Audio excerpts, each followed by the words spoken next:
Heil og sæl, kæru hlustendur og verið velkomin í hlaðvarpið með lífið í lúkunum. Ég hvet ykkur til þess að fylgja þættinum á Spotify eða Apple Podcast og íta jafnvel á follow, svo ég sletti nú aðeins, því að þá sjáu þið þegar nýr þáttur fyrir loftið. Einnig hvet ég ykkur til þess að fylgja Heilsuerla á Instagram. Viðmælandi minn í dag Halldóra Skúladóttir sem ætlar að fræða okkur breytingaskeiðið og áhrif þess á heilsu okkar. Vertu velkomin Halldóra og takk kærlega fyrir að gefa þér tíma til þess að fræða okkur. Herðu bara, takk fyrir að bjóða mér. Mér finnst alltaf gaman að tala þetta blessaða skeið. Ég get ekki þagnað. Elska nafnið á þessu podcasti. Takk þér fyrir. Þetta er svo satt og rétt. Þetta er það nefnilega. Já, þetta er í okkar höndum, sko. Já. Þetta byrjaði sem fyrirlestur hjá mér sem að ég hef haldið svona hér og þar.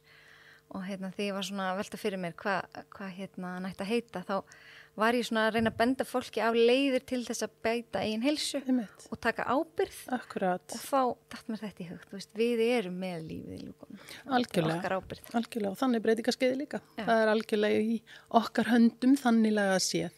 Akkurat. Þó hormónarnir stjórniði náttúrulega, þá þurfum við að dansa með þeim. Mm-hmm. En áður fyrir maður ræðum breytingaskeiði, þá langar mér svolítið að spyrja hver er Halldóra? Fyrst og fremst er ég kannski kona á breytingaskeiði, bullandi breytingaskeiði, okay. En ég er, hvað maður segja, ég er náttúrulega bara móðir, ég á 4 börn og eiginmann og búin að vinna með fólki síðustu bara alltaf. Í grunninn er ég sjúkraliði og ég byrjaði að vinna á öldrunardeildum bara þegar ég var 17 ára. Og einhvern veginn svona fór út í þá, ég hef alltaf einhvern veginn heillastaði að vinna með fólki. Síðustu svona 25 árin er ég búin að vera að vinna með fólki svona bara andlega og líkamlega og hjálpaði mig mitt að svona rata í gegnum þennan frumskók. Mm-hmm. Og kannski fyrst og fremst ástæðan fyrir ég fór í þetta, í það var í rauninni bara svolítið til þess að fyrir sjálfa mig. Já. En svo finnst mér bara gaman að deila og kenna og inspæra fólk með mér. Og þannig að já, síðustu ári er ég búin að vera í því. Ég er búin að læra alls konar, ég er svona safna diplómum, ef við getum sagt sem svo. Okay. Og markþjálfun, atferlisþjálfun, dáleiðsla og sálmeðferð og þú veist, blanda þessu einhvern veginn öllu saman. Og svo núna breytingaskeiði. Já, frábært. Og af hverju er þessir mikla ástriða fyrir akkurat breytingaskeiðið og þú ert búin að vera svo duglega að miðla það? Hvaðan sprakk það?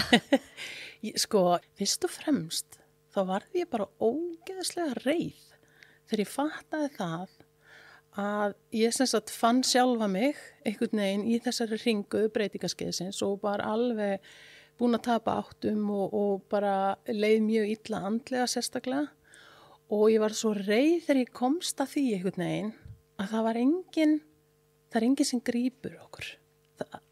Hálft mannkinni fyrir gegnum þetta skeið og þetta ferli og þetta er bara eðlilegur hlutur í lífi hverjar einustu konu.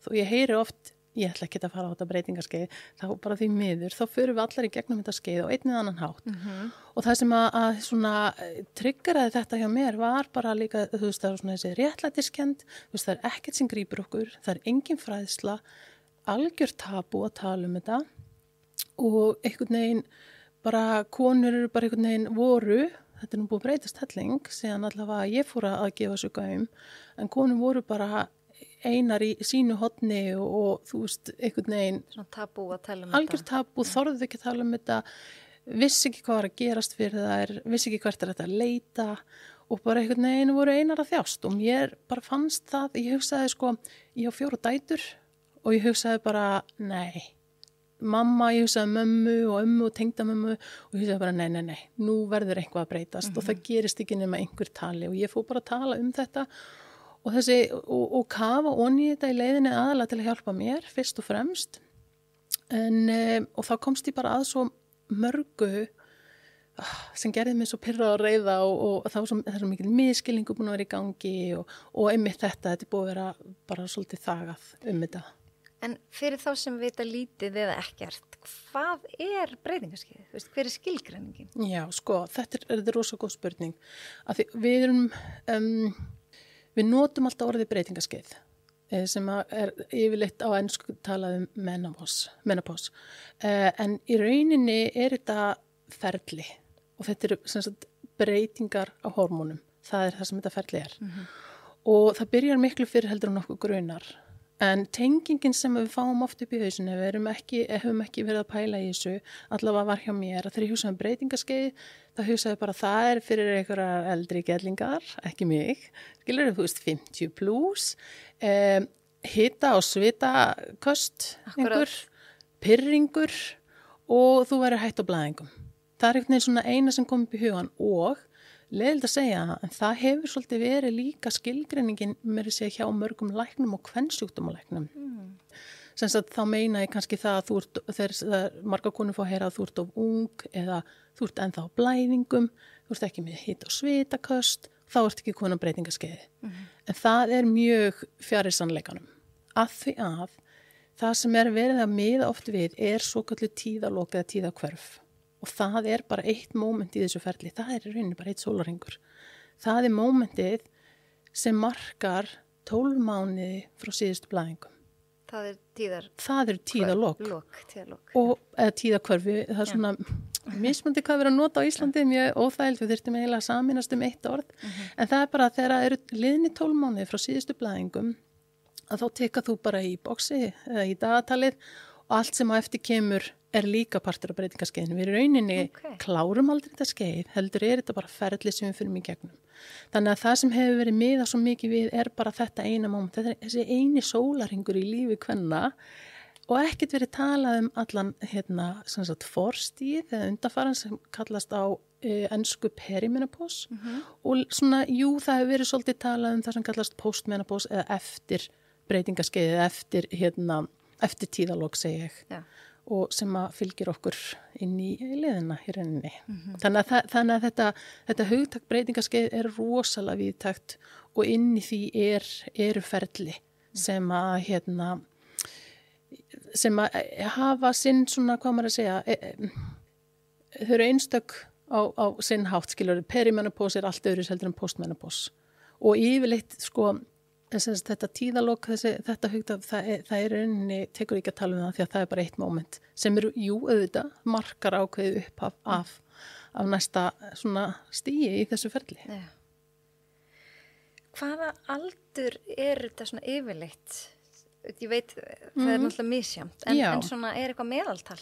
Hvenær breytingaskeið hefst eða? Já, það er almennt talað 51-52, svona í Bretlandi og Ísland fylgir því líka Bandaríkin, þetta er svona, í svona Norður-Evrópu allavega, eða kannski Norður-Evrópu, í Evrópu. Já. Er það þetta pre-menopause? Ég var að tala Bandaríkin, sko. Já, sem sagt, það er talað sem sagt, það er í rauninni 51 árs er þegar þessi tíðalok verða. Já, ok. Já, fram að því, sem sagt, meðalaldurinn konur hætt á blæðingum er 51-52 ára. Fram að því erum við í þessu perimenopause tímabili sem er þessi sem sagt, undanfari þess að við hættum á blæðingum og það getur byrjað fyrir fertugt. Og ég hef verið með þó nokkra konur hjá mér sem hafa verið byrjar að finna fyrir einkennum einmitt langt fyrir fertugt og ég sjálf var svona 36-38 ára þegar sem samt eiginlega sko það er erfitt að setja fingurinn á það af því að þetta er svo svona dulið en það er eitt svona mjög algengt einkenni á því þegar að við förum að fara inn í þetta perimenopause og það er breytingar á blæðingum.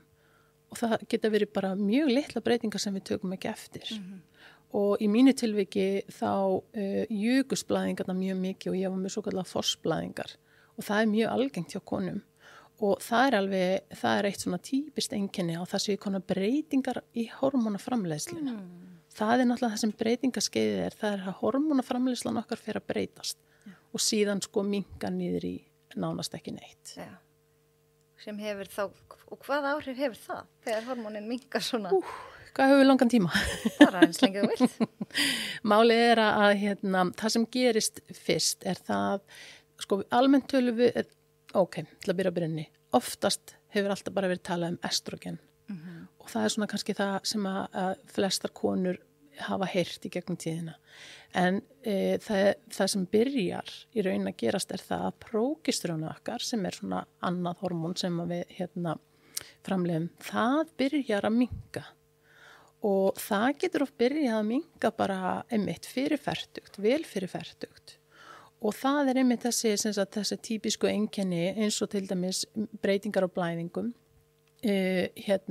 svefnvandamál. Það er mjög algengt að konur fara að finna fyrir svona svefntruflunum, annarkvort er erfitt með að sofna eða vakna upp á nóttinni og bara við ekkert og get ekki sofnað aftur. Og málið er nefnilega að prógesteróni hefur svona sefandi áhrif á okkur og róar taugakerfi, þannig að þegar það fyrir að minnka framleiðslan á því, að þá fyrir það að hafa þessi áhrif. Fyrirtíðaspenna verður oft svona svæsnari þegar prógesteróni fyrir að minnka. Prógesteróni til dæmis bara til dæmis að svona höfuðverkir tengt blæðingum svona fyrir og meðan, pirringur og einmitt aukin nætursviti í kringum blæðingar. Þetta er allt sem getur gerst þegar prógesteróni fyrir að minnka og ástæðan fyrir þetta tengist svona inn á seinni hlutan á tíðahringnum er það að prógesteróni framleiðist í líkamanum við egglos. Þannig að prógesteróni er í rauninni nánast eftir egglos og fram að blæðingum þá er svona prime time fyrir prógesteróni og þegar við hættum að hafa egglos eins og við gerðum og það getur byrjað mjög snemma þó sé kannski skrykkjótt að þá er ekki verið að framleiða prógesteróni og þar að leiðandi erum við að upplifa vanlíðan einmitt á þessum seinni hluta tíðarhingsins og inn á blæðingatímabilið. Þannig að þetta er ekkit stanslaus einkenni heldur tengist tíðarhringnum. Það getur gert það í byrjun og einmitt og síðan er annað hormón sem að einmitt hefur nú yfirleitt verið helgað karlmönnum en það er testósterón og ég man einmitt þegar ég bara uppgötaði það að ég vissi ekki að við framleiddum testósterón fyrir nokkur bara þegar ég fór að gramsa í þessu og hvað þá að við framleiðum 3 sinnum meira magn af testósteróni okkar frjósemis árum heldur en estrogeni. Í alvöru? Í alvöru. Samt er alltaf verið að tala um bara þetta estrogen. Kvenhormónin. Já, einmitt. Og karlmenninir eiga testósteróni. Þannig að og það getur byrjað að dala bara upp á 35-ish. Og getur farið að hafa áhrif inn í líf kvenna. Og kannski þau áhrif sem að konur finna oft fyrir er bara, og það sem að testósterón er kannski mest tengt við, er kynlöngun og kynhvöt og svona, og líka bara það að fá fullnægingu, en það er svo margt annað sem testósterón gerir, það hefur ótrúlega áhrif bara á heilavirkni og einmitt þessa heilaþóku, nú alltaf kraft og orku og þú veist og vöðvauppbyggingu og bara svona einmitt, ég fann mestan mun kannski einmitt á svona bara vöðvaverkjum, hvernig mér leið oft eins og þegar ég vaknaði bara eins og hefði verið valtari að rúnda yfir mér alla nóttina og ég var bara svona í gegnum daginn alveg sem hvað hreyfði mig og tók slökun og jóka og allt þetta alltaf eins og ég hefði verið ykkur brjálaðri þjálfun.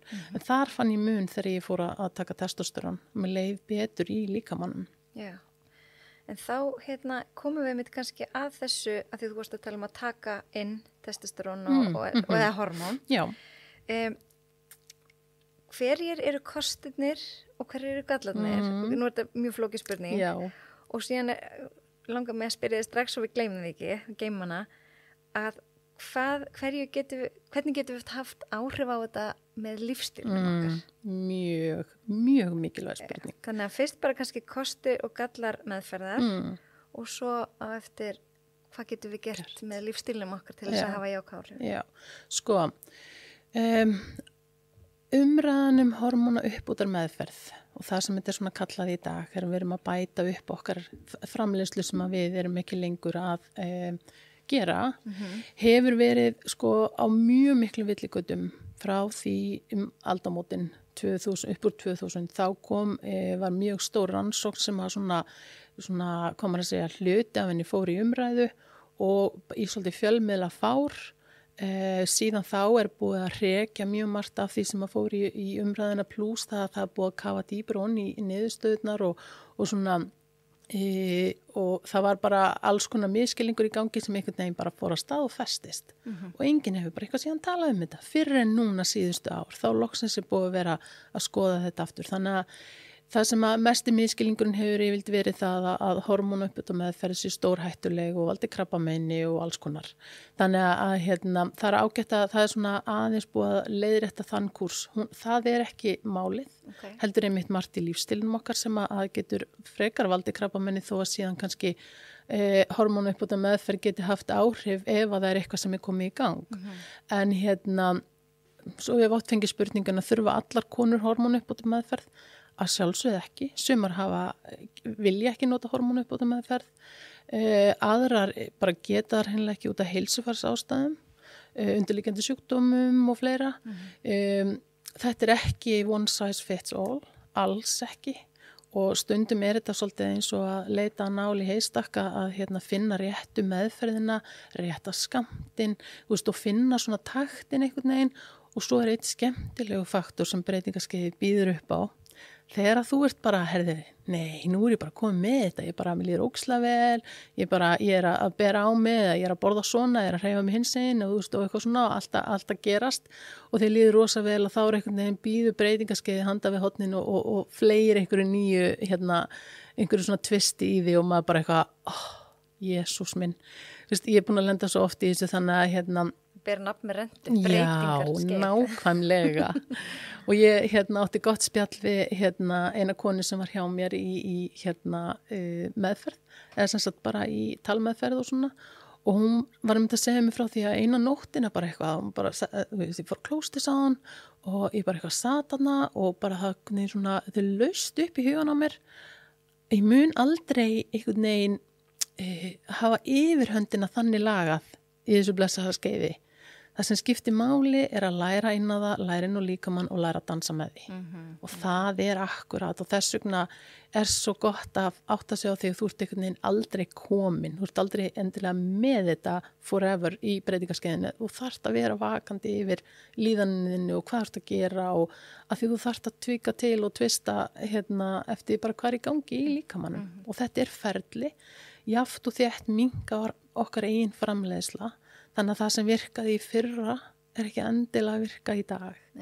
Þannig að þess vegna hormónuuppbót meðferð, hún náttúrulega ekki að líka beint eftir okkar eigin framleiðslu, þannig að séð, en við svona komum næst í sem eins og við vorum að framleiða hormónin, auðvitað líkaminn þegar við framleiðum til líkamannum, þá hann að monitora alveg bara hver einustu mínútu hvað að gerast. Meðan að þegar við erum að gera þetta sjálf, að þá erum við bara, við erum að bera okkur á morgnana eða taka lyfin okkar, skiljið hormónuuppbót meðferðina. Ég hef heyrt að þetta gel sem að bera á sig og töflur. Já, það tvenns konar og þetta mjög mikilvægt að vita þetta. Það eru svo kallar tilbúnir hormónar sem eru þá þessir í töfluformi sem hafa verið svona algengasta meðferðarformi hingað til sem að allavega þeir sérfræðingar sem ég að fylgja erlendis eru algjörlega hættir að nota. Já, af því að þetta eru þessi tilbúnu hormón. Bara á rannsóknarstofu. Já, þetta og ef maður skoða mólekjúlin og hvernig uppbyggingin þá hún svona næstum því eins og okkar eigin. Og það þetta næstum því sem kannski ekki alveg nógu gott og það ekki það að þessi lyf séu hræðileg. En þetta hætt að vera, erlendis þetta hætt að vera svona fyrsta. En svo auðvitað getur verið að við erum náttúrulega upplifum þetta á mismunandi hátt og við þurfum mismunandi meðferðir og úrræði og fyrir einhverja konu þetta kannski það sem að virka fyrir hana og þá það bara frábært. Ástæðan fyrir að þessi svona tilbúnu hormón eru kannski síðri eða svona eru ekki það fyrsta sem að læknar eru að grípa í einmitt út af þessum mun í uppbyggingu og líka það að þau eru tekin inn munn. Já. Og það, þau hafa þá örlitla aukningu á hættu á blóðtappamyndun að því að lifrin þá fyrsta líffæri sem að brýtur þetta niður og lifrin sér líka storkufaktorinn í blóðin okkar. Þannig að fyrir þær konur kannski sem eru einmitt í einhvers konar svoleiðis áhættu hóp að þá eru hin sem ég ætla að tala svo mun betri en svo líka gott að skoða það því að mér finnst mjög áhugavert þegar ég halda fyrirlestra á námskeið að láta konur rétt upp hendi hverjar hafa til dæmis verið á getnaðarvarnarbiljunni og það náttúrulega stór meiri hluti kvenna sem rétt upp hendi. Það er hormónainntaka munn. Það er hormónainntaka munn og engin blikkar auga, það eru miklu sterkari hormón og það er allt tilbúin hormón og það eru þekktar alls konar aukaverkanir og allt þetta en þú veist, skilur þannig að það er svo áhugavert svo allt inni koma breytingaskeiði þar sem við erum að taka hormón að því að við erum ekki að fungera lengur í lífinu. Hittir til þess að vera ekki ólétt og þú veist, frábært að við þú veist, höfum aðgang að því en svo komum við inn á þetta tímabil þar sem að lífið okkar fer bara í rúst og þá allt í einu ætlum við ekki að gera neitt en við erum kannski búin að vera að taka í 20 ár getnaðarvarnarpillu skilurðu, þannig að en allavega þessi tilbúni hormón eru tekin inn með töfluformi og það sem hefur sýnt sig það fyrsta lagi það er þessi örlitla aukning á blóðtappa myndun. Síðan oft eins og það slái ekki eins á einkenni hjá konum. Síðan annað það svona þessar aukaverkanir sem að fylgir oft þessum tilbúnum hormónum og það eins og til dæmis bara andleg vanlíðan og það eru bólur og það eru þyngdaraukning og það verkir og þú veist það svona allt þetta sem við erum að reyna að losna við einhvern veginn. Aukaverkanir eru kannski sömu einkenni. Svolítið. Þannig að margar konur finna bót af því að skipta yfir í hinn flokkinn sem að kallast body identical og nafnið það komið frá því að það mólekjúlin eða uppbyggingin í þessum hormónum sem eru bæði unnin úr plöntum eins og okkar eigin hormón. Uppbyggingin svo sama, auðvitað þetta náttúrulega ekki það sama en þetta kemst næst því að vera það sem að við framleiðum og það að leiðandi eru oft þessi aukaverkanir farnar út en eins og ég segi, við erum alla mismunandi og við upplifum þetta alltaf mismunandi hátt og það mismunandi hvað henta hverja veitni og þessi tilbúnu hormón ekki allslæm, skilurðu. Þannig að því að þessi lyf eru þannig að þú ert annarkvort að bera á því gel eða nota forðaplástur. Okay. Hvað á líkamann skiptir það máli? Það almennt talað að bera á það sem að húðin ekki allt og þykk, skilurðu, þannig að ég nota gelið og ég ber það á mig á innanverð læri og ef ég þarf aukapumpu þá ég að setja hana svona á upphandleggina. Og eins með plásturinn það þá kannski neðarlega á kvið eða á ofalega á raskininu mjöðmina en það svolítið áhugavert, ég var að lesa rannsókn daginn að það þetta frásog þarna erum við komin í að við erum að frásóga lífi upp í gegnum húð og það getur verið svo mismunandi eftir bara húð kvenna bara hvað að gerast í líkamannum í rauninni þannig að þarna getur þurft að breyta staði til dæmis eins og með plásturinn það alveg suma konur sem eiga pínu erfitt með að frásöga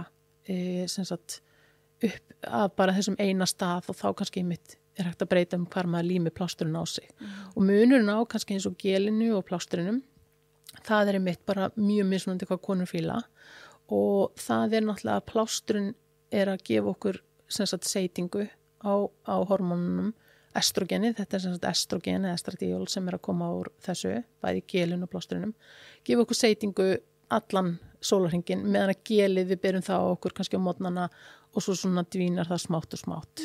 Okay. Þannig að þetta svona aðalmunun á þessum tilbúnu hormónum og þessum svoköllu body identical hormónum þau eru yfirleitt að fara betur í konur og það til dæmis eins og það að bera á sig estrogen eða hafa þeir plástri að þá erum við algjörlega að sneiða fram hjá lifrinni þá hún ekki fyrsti staðu til að brjóta niður þannig að þá erum við búin að taka út þennan faktor með blóðtappa átu þannig að sem mjög gott sko en kannski rétt að taka því fram að því að tala um þessi hormón að allar konur sem eru með leg þurfa að taka prógestrón á móti og ástæðan svo að í venjulegum tíðarhring þá eins og ég sagði þá erum við að fá estrogen og svo seinni hlutana á tíðarhingnum erum við að fá prógestrón og estrogeni er svona, ég skilgreina oft sem svona, það er vöxtur og og svona, já, vöxtur í rauninni, þú veist, gróska. Og það sem estrogeni gerir er það er að byggja upp legslíminu og undirbúa okkur fyrir þungun, já. En það sem prógestróni gerir, það vinnur svona á móti estrogeninu. Þannig ef að konur sem eru með leg eru bara að taka estrogen, að þá getur legslíman þykknað mjög mikið og seinna meira orðið af einhverju vandamáli eins og til dæmis krabbameini. Þannig að það er mjög mikilvægt fyrir konur að taka prógestróni á móti. Og hvernig er það tekið inn? Sko, í þessum flokki tilbúinna hormóna, þá er það oft bara samsett. Þá er bara oft í töflunum mismikið að prógestrón eftir hvað þú ert að taka í tíðarhingnum. En með þessi body identical hormón, þá erum við að nota prógestrón sem heitir Udrogest og þetta er einmitt, svona, þetta er kallað micronized prógestrón. Það er sem sagt þá bara búið að mala það niður í mjög litlar, lítil molekjúl eða litlar eindir blandað með olíu og er í svona belgjum og þetta er þá mælt með að við gleypum þetta á kvöldin áður en við fyrir að sofa til þess að við fáum líka þennan dásamlega auka eiginleika sem er að róa og sefa taugakerfið og þetta getur hjálpað mjög mörgum konum að sofa. Þannig að þetta þarf að vera á móti estrogeni. Það er alltaf, ef að konur er með leg, þá er alltaf þessi tvenna. Það getur komið fyrir í sumum tilvikum, mjög fáum en að konur sem er óþol fyrir prógestróni. Og þá er hægt að fara, komur að segja svona aðra leiðir varðandi það er þetta að nota þetta upp í leggung í staðinn og það hefur alveg hjálpað mörgum konum. Það er svona meira staðbundið hormón. Þá er það staðbundið og lykkjan getur verið þessi hormónlykkjan. Já, ég ætlaði einmitt að spyrja til hana. Hún getur verið þessi prógestróngjafi. Þannig að þá er hún að virka bara staðbundið. Þannig að það sem eru með hormónlykjuna eins og ég til dæmis hvað segir maður? Getur verið að við finnum fyrir minni einkennum af breytingarskeiði ef við erum byrjaðar? Sko, það er almennt talað um því það er sagt að hormónlykkjan sé bara staðbundin. Þannig að hún er í rauninni tilgangurinn með henni á breytingarskeiði er í rauninni bara til þess að gefa þessi prógestrónhormón pluss það sem að í rauninni eina einkenni sem hún getur hjálpa við eru mikla blæðingar. Okay. Það er semst að því að það er talað um að hún fari ekki út í kerfið en ég pröfaði lykkjuna og ég fann rosalega breytingu til hins verra þannig að endaði með því að tæpa árið seinna og það lítið fjarlægana þannig að og varð aftur ég þú veist þannig að þess vegna segi þú veist hormónar eru ekki one size fits all og það sem kannski þarf að hafa í huga er að ef þú ert með hormónalykju hún dugar ekki semst, í eins jafn mörg ár sem prógestrón gjafi fyrir breytingarskeiði þannig að bara eins og maður getur notað hana lengur sem getnaðvörn í rauninni þannig að en já, fyrir konur sem eru á hormónlykkjunni þá er nóg fyrir þær til dæmis að fá estrogen þá annarkvort í geli eða plástri nú eða þá í töfluformi eða þær kjósa það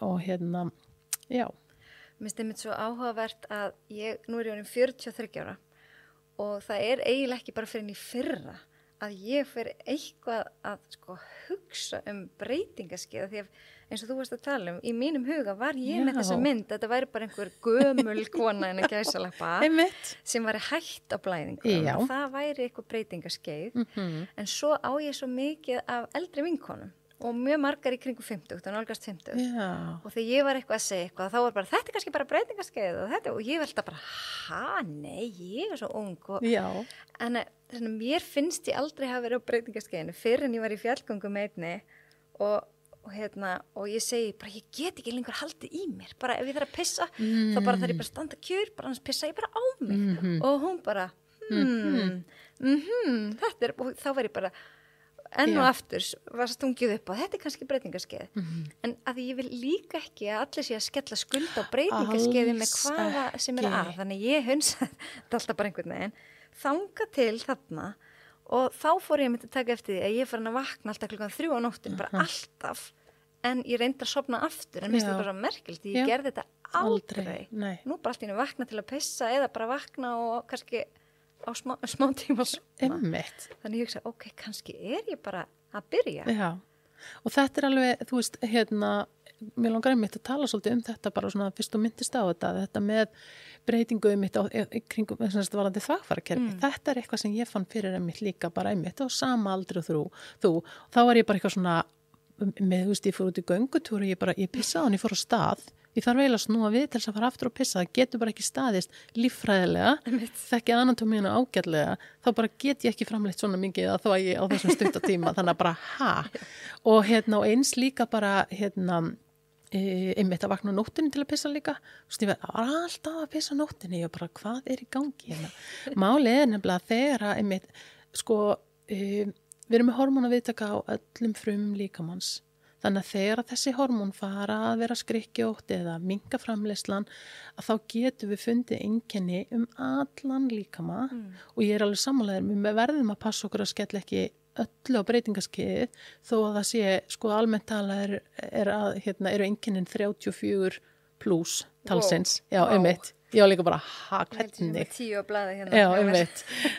Og inn á vefsíðunni minni, kvennaráð.is, þar hægt að nálgast einkennalista sem mjög svona ítarlegur. Ég vildi brjóta hann svolítið meira niður heldur en svona greiningalistarnir að því ég að hvetja konur sem hjá mér til þess að fylgjast með sér og læra inn á sig og nota þennan einkennalista fyrir það.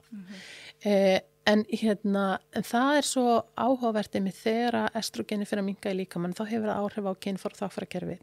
Og það gerist, það oft verið talað þetta bara eitthvað svona eftir breytingaskeiðstíminn, þú hætt á blæðingum og þá fara að koma leggöngaþurrkur og alls konar, en það sem að ég að sjá það að þetta að gera sig á yngri og yngri konum, bæði sem sagt varandi það að hefur estrogen hefur áhrif á bara frumu svona þekjufrumunar í þvagblöðrunni, í þvagrásinni, í vöðvunum hann í kring og allt þetta þannig að allt í einu maður mála pissa, allt í einu komin áreynslu þvagleiki, maður hóstar að hnerrar og maður bara þarf að byrja að koma sér í stellingar og halda í sér og svo getur maður hnerraðið að hóstað. Ég vissi það einhverja sem tengja við þetta og einmitt þessi tíðu þvaglát og annars sem konur upplega líka tíðu blöðrubólga, allt í einu farið að fá þvagfærasýkingar, blöðrubólgu einkenni án sýkingar líka og alveg sama hvað úða í sig af sýklalyfjum, það einhvern veginn ekkert sem virkar og þetta bara kemur aftur og aftur, eitthvað sem hefur aldrei verið áður. Kláði, brunatilfinning, sviði alveg aftur í endaþarm, bæði innri og ytri og bara það verða svo miklar líka breytingar á sýrustigi og þetta allt saman hægt að vinna með á mjög einfaldan hátt bara með til dæmis staðbundum hormónum og það fæst til dæmis í apótekinu fæst án lyfseðils eitthvað sem heitir Vakidonna og litla töflur sem eru settar upp í leggöng. Síðan hægt að fá upp og skrifa hjá lækni Vakifem eða það hringur sem settur upp og hafður í 3 mánuði, það krem, þannig að ég bara alveg rosalega mikið agitera fyrir því að við fylgjumst með þessari heilsu þarna hjá okkur. Og þetta estrogen og prógesterón? Nei, þetta estrogen. Þetta estrogen. Já.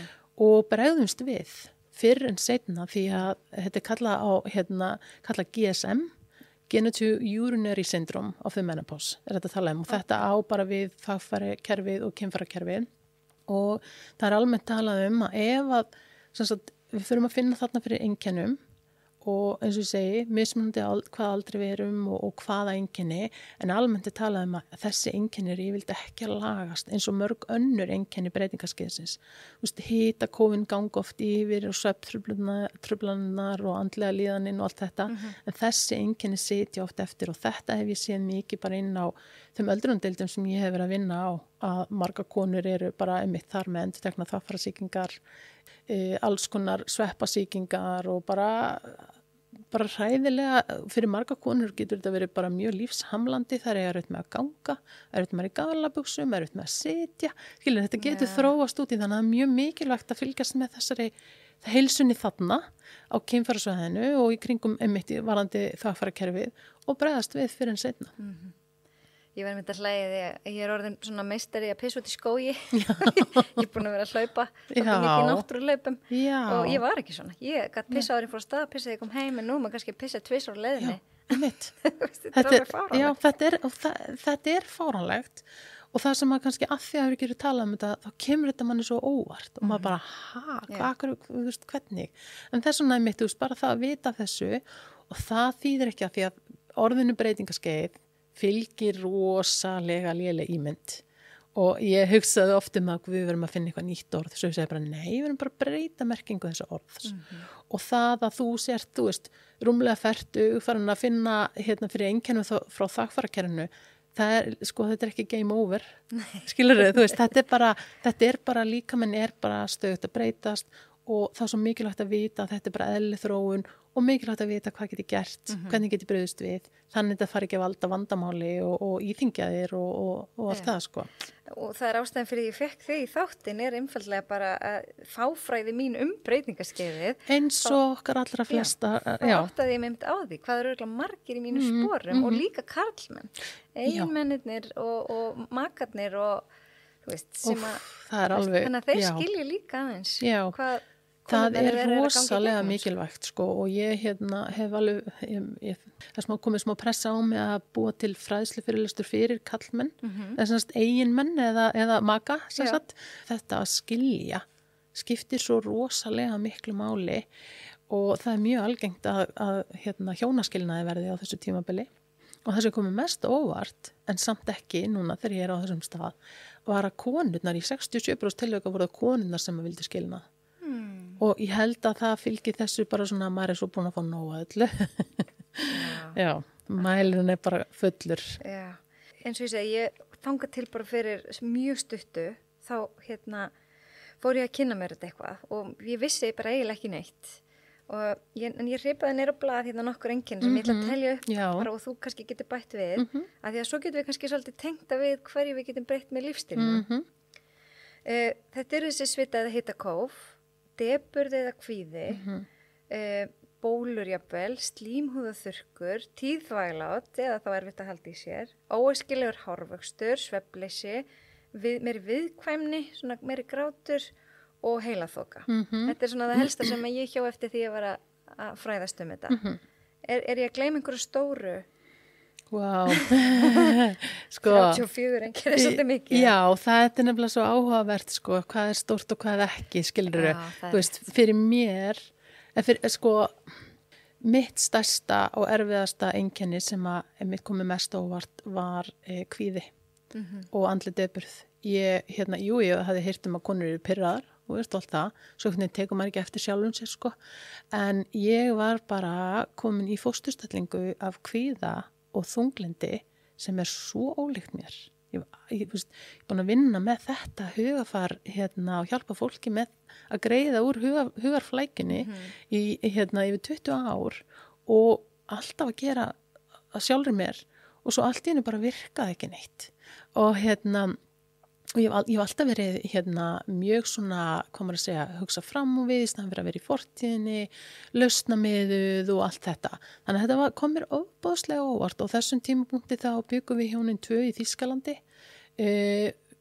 töluðum ekki í tungumálið, við byggum í Bretlandi með 3-4 dætrum okkar, við fluttum að heiman yfir til Þýskalands í romantíkina, Móseldalinn og svona, að fara að njóta loksins eftir ég veit ekki, 20 og einhver ár af barnauppeldi og þá dettur konun á breytingaskeiði, skilur þannig að þetta var ekkert romantist við þetta ekki neitt en ég var bara svona allt í hennu bara var ég komin á þennan stað að ég bara með leið óbúslega illa andlega og ég skildi ekki hvað var að gerast ástæðan fyrir nefna að ég bjó í Þýskalandi var að ég tala ekki tungumálið þannig ég gat ekki leita læknis ég sá ekki fyrir mér að finna geðlækni eða, og ég var bara, ég vissi ekki hvað þetta gera. Hvernig áttaður þið á því að þetta væri breytingaskeiða? Það er nefnilega þvílíka lukkan að því að ég er að vinna með fólk í dálislu og sálmeðferð og þá er ég alltaf að höra fyrirlestra og bara líkamann og ég er algjör grúskara guðsnáð sko.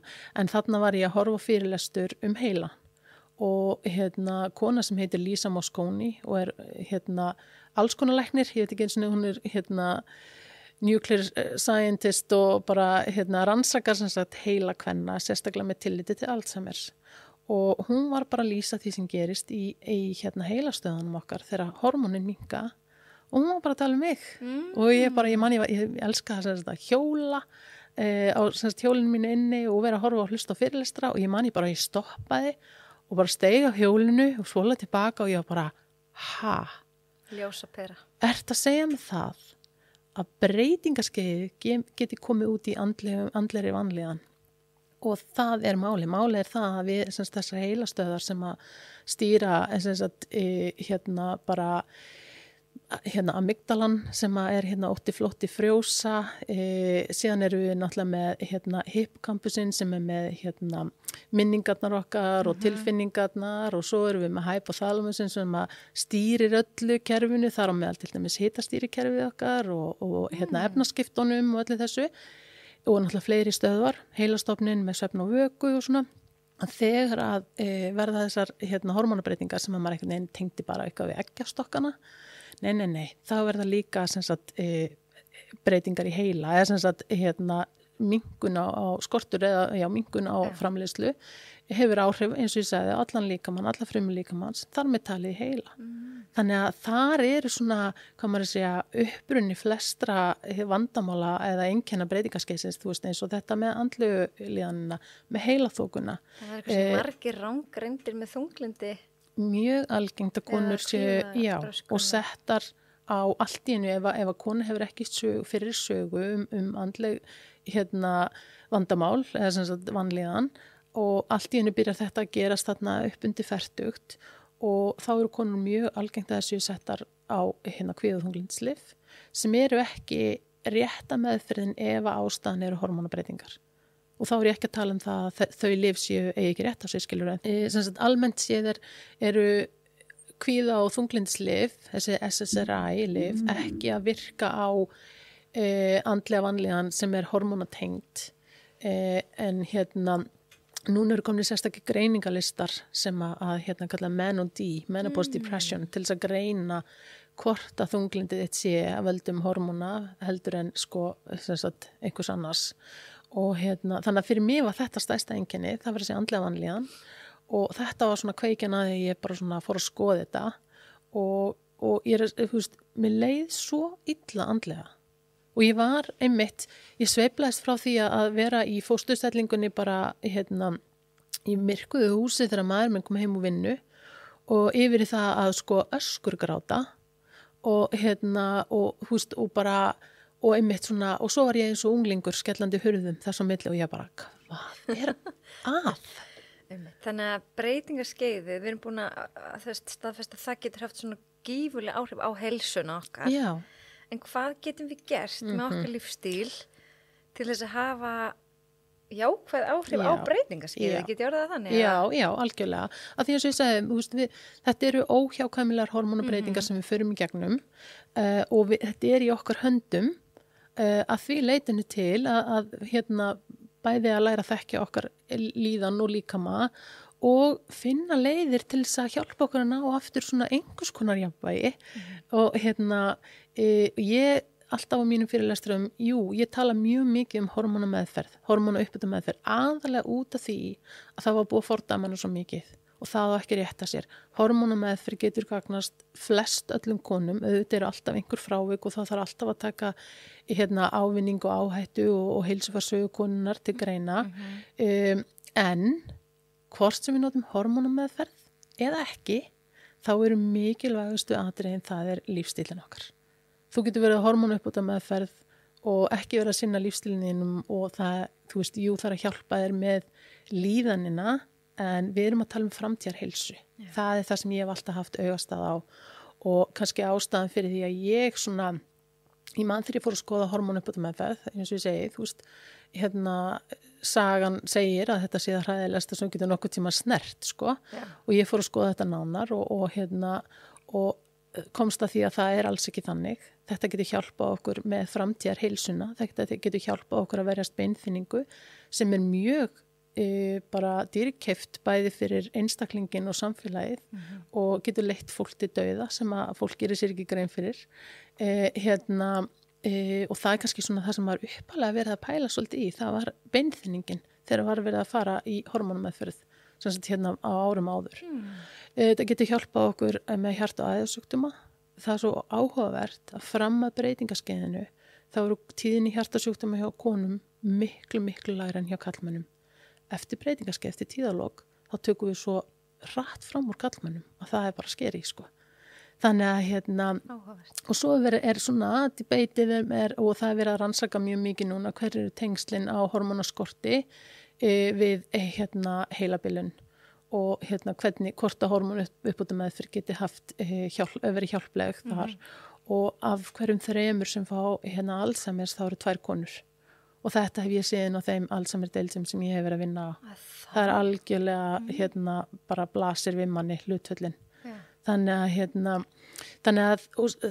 þetta getur hjálpað okkur með svo mikið í framtíðar heilsun okkar en lífstílinn alltaf númer 1, 2 og 3. Og það þá bara góður svefn og Já, sko náttúrulega, ég skipti þessu upp í nokkar flokka, þú veist það annars vegar hormónuppbótarmeðferð, síðan það hvað við setjum ofan í okkur og það svolítið svona gullbrá, það svona ekki á mikið, ekki á lítið, þú veist það svolítið þar og líka með hreyfinguna, þar þurfum við svolítið að finna jafnvægin okkar en ef ég tala svona það sem almennt talið að við þurfum að passa blóðsykurstjórnun, það það mikilvægast að við séum ekki að fara í blóðsykurs toppa og þar að leiðandi auka insulínframleiðslu.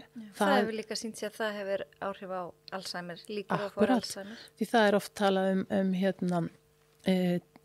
sykursýki 2 sem bara Alzheimer típu. Sykursýki 3. Alzheimer sem sykursýki 3, já. Þannig að það þessi tenging á milli. Þannig að það almennt talað við þolum yfirleitt minna af kolvetnum svona, þú veist, á þessum tímabili, þó það séu náttúrulega auðvitað mismunandi og þá ég ekki að tala það að allir alls ekki konur að fara keto. Það yfirleitt ekki besta lausnin fyrir konur á breytingaskeiði. Hins vegar þurfum við að vanda hvaða kolvetni borðum og vera þá meira í þessum flóknu kolvetnum heldur en þessum einföldu.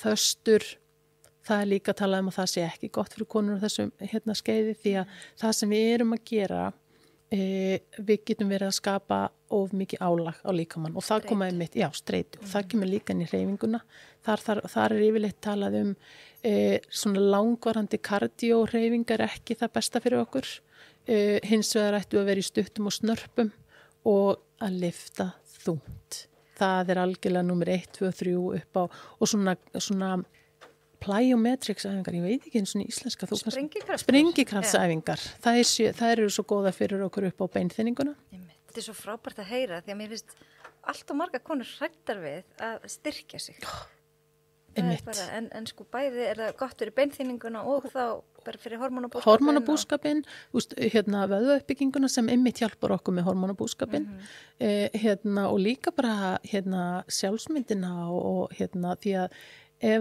mér líður aldrei eins illa eins og þegar ég hef ekki verið að lyfta einhver tíma, þá líður mér eins og ég sé svona blob og það hefur ekkert með einhverju kíló á tölu að gera, ég vikta mig ekki einu sinni, þetta hefur með líkamsstöðuna og líkamsbeitinguna og svona einmitt, mér finnst ég vera stinnar og sterkari skiluru, þannig að og þá kemur þetta, það hvað við setjum onni okkur, hvernig við hreyfum okkur, síðan streitustjórnun, það myndi ég segja eitt bara af mikilvægara atriðunum, máli að hormónakerfið okkar gaman að þessu, hlaut að koma að þessu ég tala bara herra máli það að kynhormónakerfið og streituhormónakerfið eru alltaf að rífast pláss þannig að þegar við erum í aukinni streitu sem getur verið bæði líkamleg og andleg og við erum ansi duglegar að búa til streitu í hausnum, þá upplifir líkaminn að við séum í hættustaddar og ef við hugsum þróunina,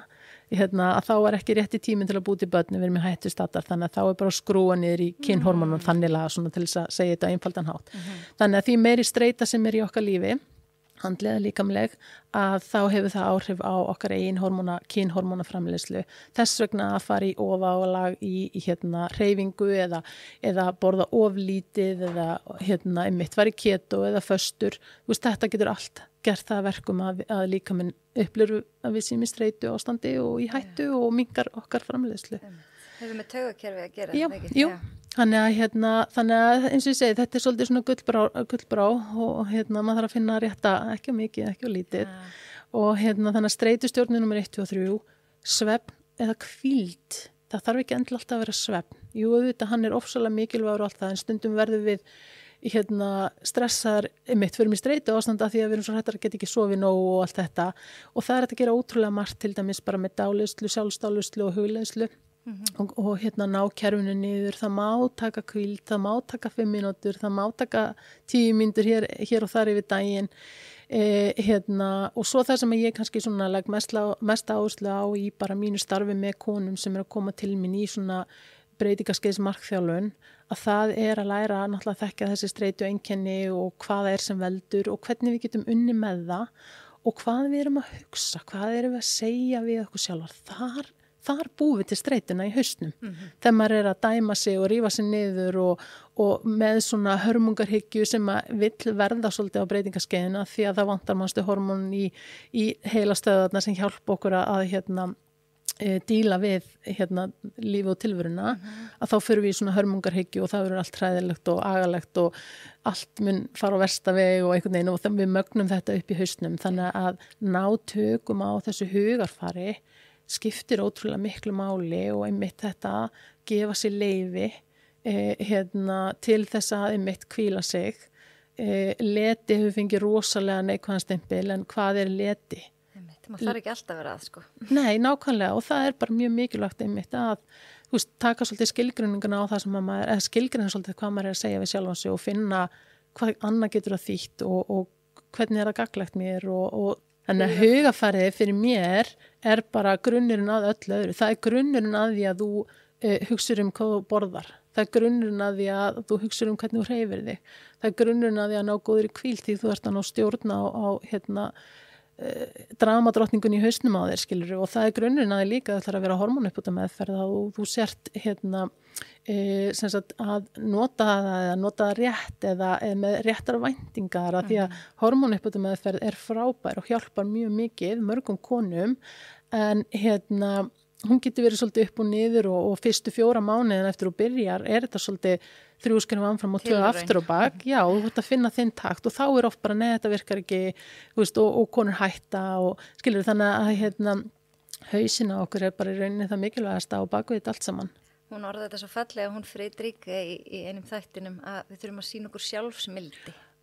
Sjálfsmildi bara einmitt, það eitt af því sem ég vinn mjög mikið með og þar kemur inn á þetta sjálftal sem stöðugt í gangi en hvernig getum við ná tökum á því og hvernig getum við einmitt skilið, akkur ég að segja þetta við sjálfa mig, akkur ég að berja mig áfram, af hverju við að hugsa á ákveðin hátt sem að kannski ekki alltaf hjálplegt, eitthvað á bakvið sem við erum að reyna að ná fram eða einhver mynd sem við erum með í hausnum, ég þarf að gera svona því að annars ég ekki nógu dugleg.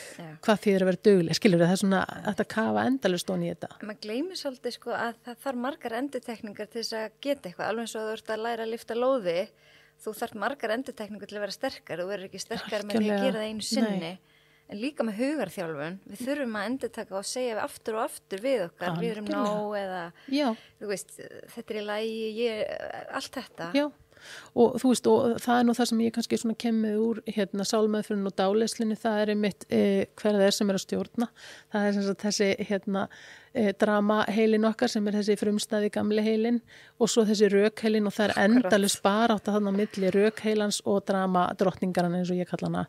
Og það sem ég kannski svolítið hjálpa konum að gera, það að læra að temja þessa dramadrottningunni og líka síðan ekki þegar að maður af því að það alltaf þegar, ekki ef. Þegar að maður einmitt keyrir sig í kaf eða segir á mikið af jái við, alls konar verkefnum eða maður, úðar í sig ykkur sem maður ætlaði ekki úð í sig eða nennir ekki að hreyfa sig eða bara whatever, við eigum öll okkar svona downtíma. Það einmitt, þá kemur þessi sjálfsmildi inn í.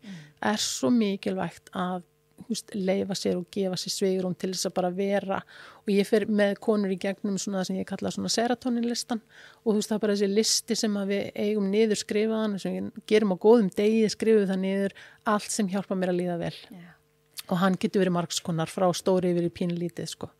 Mér svo skemmtileg samlíking með þessa sjálfsmildi eða að brjóta sig ekki niður ef eitthvað gengur á afturfótunum að ef það springur á bílnum, springur dekkið, þá gerum við bara við dekkið, við bara finnum eitthvað og jafnvel fáum aðstoð við það ef við kunnum það ekki. við erum ekki að sprengja hinn 3 dekkin líka. Nei, nákvæmlega. En við gerum það við okkur sjálf. Já, berjum okkur niður bara alveg og bara gerum að illt verra í staðin fyrir einmitt að fara að hlúa þessu dekki. Algjörlega. En já, eftir stóru spurninguna sem ég byrja nú yfirleitt á, við bara endum á henni. Hvað er heilsa fyrir þér? Þetta er rosalega stór spurning. Fyrir mér er heilsa bæði líkamleg og andleg. Og ég myndi kannski að því að ég vinn á því sviði, myndi ég segja bara það að ef við erum með andlega góða heilsu, ef við einmitt erum að hlúa að andlega þættinum okkar, þá oft er auðveldur að hlúa að líkamlega þættinum. Þannig að ég myndi segja mikilvægast að svona í því er að læra að þekka sjálfan sig. Og það þýðir að maður þarf að vera vakandi. Maður þarf að skoða hvað er að gerast í hvernig líður mér í dag, og ég einmitt tala oft það við konuna mínar að meðan maður busta tennurnar á morgnana, það er rosalega góður svona check-in punktur. Við erum ekki að gera neitt annað, við erum hann í 1-2 mínútur bara starandi í spegilinn og bustum tennurnar, og þá er rosalega gott að spyrja bara hvernig líður mér, hvernig er hausinn á mér í dag, hvernig er líkamann minn, hvernig svaf ég, líður mér vel í líkamannum, er ég stíð eða stirð eða aum, er hausinn á mér, er ég kvíðinn, er ég að fara yfir alla dagskrána mína og bara komin í streitu, eða er ég bara róleg, og hvernig er dagskráin mín í dag, sem þegar maður er búin að taka svona check-in, hvernig er dagskráin mín í dag, based á því hvernig mér líður, er eitthvað sem ég þarf að breyta, er eitthvað sem ég get bætt inn að því að mér líður bara vel, er eitthvað sem ég þarf að geyma eða jafnvel fá okkur annan til að gera, því að málið er að við búum sjálf til streituna í okkar einn lífi, bara með því að setja okkur alls konar verkefni og gýra okkur upp í hitt og þetta og líður svo kannski ekki vel, og ég hef mikið verið að fara inn til fyrirtækja og hjálpa þeim að skilgreina hvernig er þetta að hlúa að konum á vinnustaðnum, sem að skiptir bara ótrúlega miklu máli, því að það er mjög algengt að konur dett út á vinnumarkaði til frambúðar á þessum aldri og fara í langarandi veikindafrí og allt þetta. Þannig að hvað getum við gert inn á vinnustaðnum, því að þar eyðum við náttúrulega mjög miklum tíma og þá kem ég alltaf inn á þennan þátt. Þetta er ekki bara vinnustaðurinn sem þarf að hlúa konunni, konan þarf að hlúa sér sjálf líka og þar kemur hvernig erum við að pakka dagskrána okkar. Og eftir að hafa búið erlendis í svona mörg ára, þá er svo áhugavert að koma aftur heim til Íslands. Ég var svo mikið að pæli að fara ekki, eða hugsa svo, ég var svo meðvituð að ég ætla ekki að fara inn í þetta ástand aftur sem ég var í, en maður sogast inn í þetta. Það er bara að vera allt og gera allt og eiga allt og fara allt og ég hef rætt við góða vinkonum mitt varandi sumarið, hvað alltaf að vera æðislegt og þú veist, það var ferðast þarna á þessa bæjarhátíð og farið þessa fjallgöngu og fjöruferðina og þetta og líka til tenni og þú veist, þetta er rosalegt. Þannig að við erum ofta að setja þessa pressu á okkur sjálf, bara með því að svo passi ekki upp á að sogast inn í þessa hringiðu og svo náttúrulega horfum við á þetta samfélagsmiðlum sem er náttúrulega alls ekki rétta leiðin til þess að sjá hvað er í gangi í lífi fólks, en förum einhvern veginn að spila með í rauninni þannig að ég til þess að fara aftur í spurningunum þeirra ætli ég sé ekki þessi jafnvægi andlega og líkamlega og hvað það er fyrir hvern og einn, og það getur verið öðruvísi í dag heldur en það er eftir mánuð en að maður sé vakandi yfir líðanin sinni og tilbúin að gera úrbætur sem að passa við í rauninni. Já. Algjörlega. En kannski svona eitt að lokum sem að ég, af því að nú bara er ég búin að segja að ég þekki þetta ekki nógu vel og þess vegna langar mig að spyrja spurningar sem ég hlustundur að brennur á hlustundum. Fyrsta lagi, þetta eru nokkur ár, eða getur verið mjög langur tími, breytingaskeið langur tími, síðan er þessi tíðalok eða tíðakvörf, eru konur þá ennþá að þurfa að taka hormóna, uppbóta hormóna? Góð punktur. Eftir það? Oft sem sagt þegar við komum inn í, þegar við stígum yfir í hinn helmingin sem er þessi eftir þessi tíðakvörf eða tíðalok, að oft svona kannski fyrstu áruna eftir eru konur ennþá að finna eins og bara svefntruflanir og andleg vanlíðan og hitakóf og allt þetta. Oft svona minnka þessi einkenni, en það sem ég verið að sjá er að það er ekkit allstaðar, það er ekkit alla konur sem upplifa það og svo hef ég verið að fá svolítið til minna konum þar sem að allt í einu komnar kannski 10 ár frá tíðakvörfum að byrja að koma hitakóf aftur og svefntruflanir aftur. Okay. Þannig að og þess vegna segi ég líka að því að mjög algengt á þessum árum fara einkenni frá kynfærakerfi að verða mun verri ef að þau eru til staðar eða koma ef það hafa ekki komið áður. Þannig að við erum að díla við breytingaskeiðið, þetta fylgir okkur það sem eftir er og þess vegna er svo mikilvægt strax að fara að huga að eins og bara hjá yngri konum undir 40 að fara að huga að til dæmis streitustjórnun, finna hvað er að gerast í líkamanum, ekki halda áfram bara í sömu líkamsæfingunum eða brjálæðinu sem þú kannski verið í sem að veldur þér streitu í haustnum og líkamannum, aðlagu mataræðið þitt að því hvar þú ert í dag, farða að afla þér upplýsinga og svo einmitt þegar þú ert komin á eftir tíðakvörf, þá ertu í allt öðrum málum heldur en þú varst þarna kannski fyrir 40, en bara þá þú byrjir strax að læra inn á þetta og svona dansa með þessum sveiflum og sníða þér stakk eftir vext eftir hvað er í gangi hormónakerfinu þínu, að það held ég muni hjálpa konum síðan in the long run þegar þeir eru komnar á þetta þennan stað að díla við þessar sveiflur sem að síðan kannski verða minni en eftir situr oft þessi kynfæra og þvagfæra einkenni. Varðandi hormónanotkun, almennt talað var áður sagt að þú ættir ekki að nota þau nema bara pínlítinn skammt í sem stiðstan tíma. En ef við erum að tala um þessu body identical hormón, að þá er hægt að nota þau bara það sem eftir er. Og ef að konur finna það að einkennin er að hafa lífshamlandi áhrif, absolutely, þá myndi ég segja það af hverju ekki að þá að nota hormónuna ef þeir hafa verið að hjálpa þér heldur en að hætta bara aðeins kannski bara varðandi að byrja hormónum, það er almennt talað um að frá tíðalokum ætti ekki vera liðin meir en 10 ár ef þú ætlar að byrja meðferð og frekar talað um að byrja fyrr en seinna, en það er hægt í flestum tilvikum að byrja þó þú sért komin yfir þessi 10 ár sérstaklega með þessi body identical hormón, þá það bara að gera það varlega og náttúrulega bara með læknir sem að þekkir vel til því að því miður þá er ekki allir kvensjúkdómalæknar mjög vel að sér í breytingaskeiðinu. Það er búið að breytast helling frá því ég fór að tala um þetta. Já, ég ætlaði að spyrja þetta með hvort þetta sé allt unnið í samræðu við kvensjúkdómalækna. Já, heimilislæknar geta skrifað upp á þetta líka, upp á hormónin, en þeir margir treysta sér ekki í það og það þarf aðeins að vanda valið á kvensjúkdómalækni en sem komið en eins og ég segi, búið mikil breyting og ég myndi segja bara ef að læknirinn segir bara strax þú ert of ung, þú ert ekki hætt á blæðingum, þú ert ekki með sveitaköst, þá myndi ég fara að finna annan, það er svona alveg basic. Eins og ég var með aðeins að tala um áðan er það að konungidóttur eru rangreindar til dæmis með þunglyndi, kvíða, vefjagikt, og þú veist, mjög algengt að konur séu setta bara alls konar svona einhverja svoleiðis lyfjakokteila í staðin fyrir að skoða hormónin. Þannig að já, leita að fá góðan kvensjúkdómalækni sem er vel að sér breytingaskeiðinu og allt er þetta lyfseðilsskylt, öll þessi nema að það er að fá þarna eitt Vakidonna sem er sem sagt estrogen sett upp í leggang til þess að hjálpa við leggang og þurrk, það er þetta og einkenni þar, það er að fá það bara í apóteki án lyfseðils.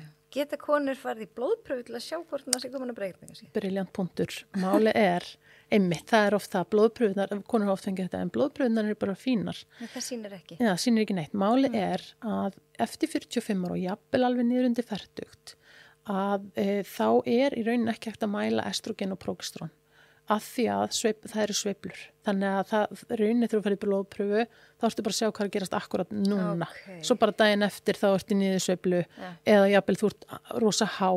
Þú veist, þetta er eins og rússibanni, estrogenið þegar að það fer að svona slumpast einhvern veginn inn í líkamann úr framleiðslan. Þannig að það er rauninni eftir 45 ára á ekki að nota blóðpröfu sem greiningu. heldur á eingöngu að fara eftir klíniskum einkennum. Auðvitað blóðprufur alltaf góðar upp á að bara skoða alls konar annað. Milli fertugt og 45 að þá ætti að sjálfsögðu, allt til að taka blóðprufur en horfa líka á einkenni að því að við vitum það núna að þetta getur byrjað að hafa áhrif mun fyrr. Yeah. Þannig að og þetta ekki allir mitt læknar sem að hafa með sér kvenstjórnarlæknar bara blóðprufurnar í lagi, svo ertu kannski með konu sem 49 ára og löngu farin í eitthvað svona hormóna ójafnvægi. Þannig að en nú erum við bara búin að tala um konur. Ég hef heyrt breytingaskeið karla. Er það til og hvað er það? Ég hef ekki skoðað mikið. Nei. En eigandi eigandi maka sem að er náttúrulega komin yfir 50, að þá ég náttúrulega aðeins skoða það og það sem að ég myndi segja, það þeirra hormón sem þá aðalega testosterónið, það getur byrjað að dala, byrjar oft seinna að svona minnka heldur en hjá okkur.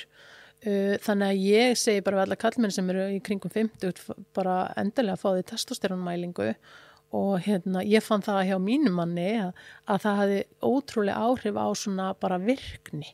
Allt í henni var hann bara búin að skipta ljósaperu, skilurðu, á þess að ég var búin að biðja það í 3 mánuði, skilurðu, þannig að það var rosa munur. Yeah. En þannig að þeir fara vissulega líka á breytingaskeið og það voru alls konar náttúrulega líkamlega breytingar og andlega breytingar.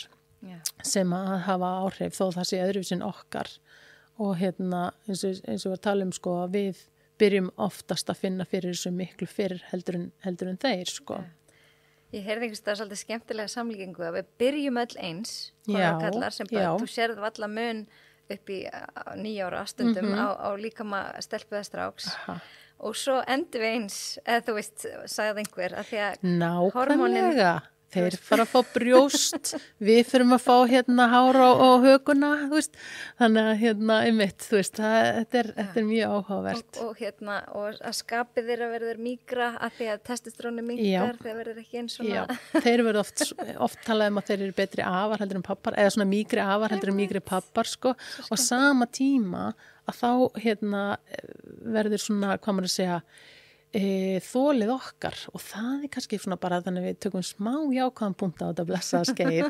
Það fullt af jákvæðum hlutum en ég veit að þegar maður í hringuðinni og líður alveg ótrúlega illa að þá mjög erfitt að sjá jákvæða hluti varðandi þetta blessaða skeið.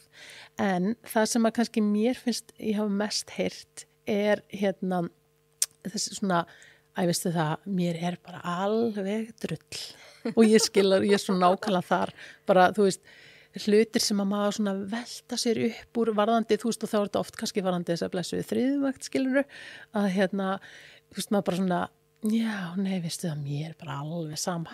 Nei, þú veist, maður hættir að hafa eins miklar ágjör hvað finnst mann. Hæfilegt kæruleysi. Alveg svona bara, já, stundum fyrir þetta svona aðeins svo mikið í kæruleysi og maður bara svona, ég bara tek ekki þátt í þessu og maður fer svona að setja sjálfans í fyrsta sæti og skoða svolítið bara dagskrána til dæmis út frá sjálfum sér og ég vil að segja nei af og til eða oftar.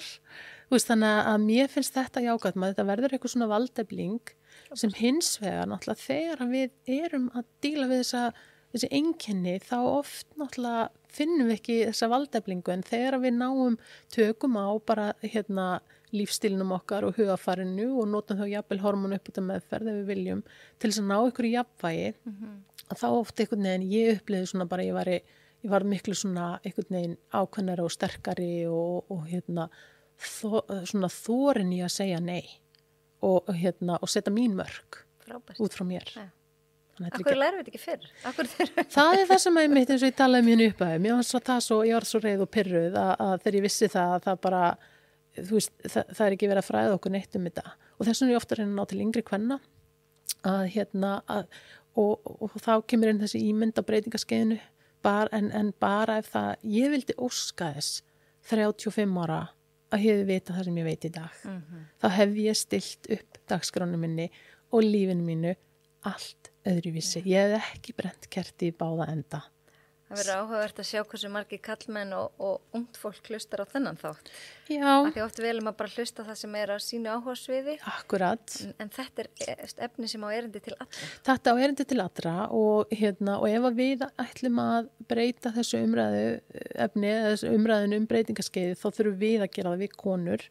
Og við þurfum bara að vera óhrættar að tala þetta við mennin okkar. Ég komst að ég gerði stuttlega könnun á Instagraminu mínu að það eru mjög marga konur sem að tala ekki þetta mennina sína og ekki einu sinni bestu vinkonu sína að þetta búið svo mikið tabú sem að breyta, sem ég ótrúlega ánað að sjá. En við þurfum líka að tala þetta við dætur okkar og gera þetta orð breytingaskeið þessu umræðu bara ofsalega eðlilega sem hún er. Já. Ég voru þakklátt mínum vinkonum að ég hefði ekkert verið að fara að velta þessu fyrir mig nema að þið þær voru að tala með þetta. Já, nákvæmlega. Og vonandi verður þetta þannig að þegar einhver kona segir við sér yngri konu hvort þetta getur verið breytingaskeiði að hinga til hefur verið svolítið bara, þú veist bara, nei, það ekki læg með þig. Vonandi fer það að vera svona meira bara svona, já, herðu, takk fyrir að benda mér á að það gæti vel verið, sko. Þannig að já, eins og ég segi, vonandi þetta að breytast í rétt átt og það gerist með okkur. Já. Og með svona podcastum eins og þetta, að ræða þetta og setja þetta upp á borðið. Erum við ekki búin að spanna svona það helsta? Er eitthvað sem að þú manst eftir að koma svona á framfæri sem skiptir miklu máli? Nei, kannski bara árétta það að hvort sem að konu nota hormóna upp út af meðferð eða ekki, að þú þarft að vinna í sjálfriðar. Sorry. En það bara þannig, það staðreynd. Þú þarft að finna út hvað að virka fyrir þig núna og þú þarf kannski að endurskoða það í vetur og næsta sumar skilurðu og þar kemur inn á þetta að missa ekki móðinn og byrja á því kannski að vinna svolítið í hausnum. Af því að þar er uppspretta svo margar af vandamála sem að við eins og þessara streitu og ímyndarannir okkar og þórið það mjög algengt á konur og breytingaskeiði verði allt í einu litlar í sér félagsfærni minkar þar að jafnvel bara vera heima hætta að þóra og alls konar mjög algengt á konur og breytingaskeiði hætta að þóra að keyra konur sem eru kannski komnar í mitt í kringu 60 og þar í kring sko bara þannig að það er alltaf til dæmis testosterón, það er þórhormónið okkar. Og það er þá að minnka? Það er þá bara að minnka og auðvitað náttúrulega bara viðbrögð og sjálfsmyndin og sjálftalið og það er svolítið mikið rægt að ná tökum á þessu sjálftali og dramadrottningunni í hausnum. Því þá er maður svolítið, ef maður getur það, þá er maður eiginlega allir vegir færir, myndi ég segja. En þetta er ekki bara geggjuloka? Jú, ég held það. Æðislegt, takk kærlega fyrir að fræða mig og vonandi ótal aðra breytingaskeiðið og þeir sem vilja fylgjast með þér, það er þá inn á kvennaráð.is. Já, og ég er með kvennaráð.is vefsíðu og svo er ég bæði á Instagram og Facebook undir kvennaráð.is og það er kannski svona mest sem fer fram í story á Instagram sem að skilja sig líka inn á Facebook en svo er ég að reyna að koma öllum þessum pislum mínum inn á kvennaráð.is líka. Inn á vefsíðuna og það er hægt að hafa samband í gegnum þá síðu. Já, frábært. Þannig að ef einhver er allt í einu kveikja einhverju ljósaperum eins og ég er nýbúin að gera þá vitið hvert þið getið leitað. Takk hérlega fyrir. Takk fyrir.